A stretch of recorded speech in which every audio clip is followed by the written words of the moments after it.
चल माझी चप्पल माझं मन होतं महालवर गेलो असतो तिच्या गाडीवर महाल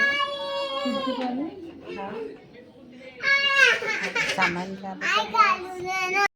नाही आहे तो जास्त दिसत आहे कुठल्या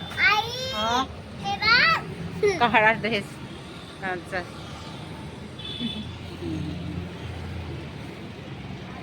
ते चांगले चांगलं वाटत आहे. याच्यावर कोणती तेही होती तू हिरवी गिरवी लाईक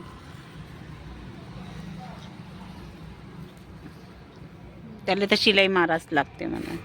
तुला घ्यायचं का रू? तुला घ्यायची का? चला आम्ही घेतली आहे ब्लॅक आणि आता प्रांजूसाठी पाहत आहोत. चांगले वाटत आहे ते पण.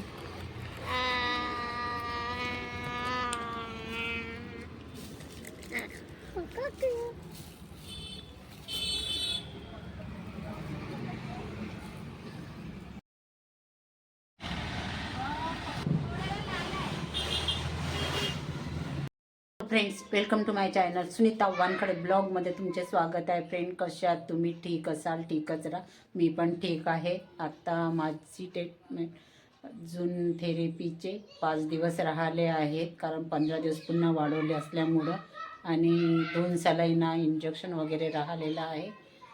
गुरुवार शुक्रवारपर्यंत माझी थेरपी राहिलेली आहे. आता थोडाफार आराम आहे. आता आज मी आणि प्रांजू कुर्त्या घ्यायला गेलो होतो. एक प्रांजूसाठी घेतली मी आणि माझ्यासाठी घेतली. लॉंग कुर्त्या घेतलेल्या आहेत. प्रांजू आणि स्वप्नील कुर्तीला शिलाई मारायला गेलेले आहेत. दोन्ही पण, प्रांजूची आणि माझी.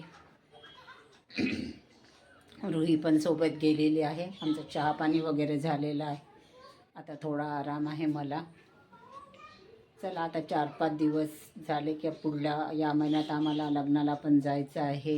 28 तारखेला माझ्या सासरी माझ्या पुतणीचं लग्न असल्यामुळं पाहावं लागेल. बरं वाटलं तर मी जाईल, नाही तर मग प्रांजू आणि स्वप्नीलला पाठवून देईल.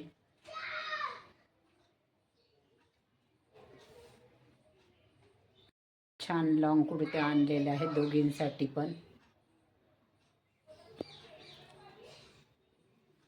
त्या थोड्या ढिल्या असल्यामुळं शिलाई मारण्याकरता नेलेल्या आहेत. प्रांजूनी, रुही पण गेलेली सोबत. ती पण कुठे पण गेले तर मागच लागते माझ्या पण आणि स्वप्नीलच्या पण. माझी थेरपी चालू आहे ECP म्हणून. मला आजनीला जावं लागते डेली. आज संडे असल्यामुळं सुट्टी होती. 50 दिवसाची आधी 35 दिवसाची होती, पण काही पुन्हा अजून डॉक्टरांनी चेक केलं. बॉम्बेच्या डॉक्टरांना बोलावलं होतं, पण त्याच्यामध्ये अजून काही प्रॉब्लेम्स निघाले. त्यामुळं अजून पुन्हा 15 दिवसाची थेरपी वाढवली. तर आता अजून 5 दिवस राहिले आहेत. माझ्याकडून चालणं वगैरे जास्त होत नाही, कारण फारच कमी चाललं थोडंफार चाललं की मला थकावट सारखं वाटते आणि खूपच थकल्यासारखं वाटते.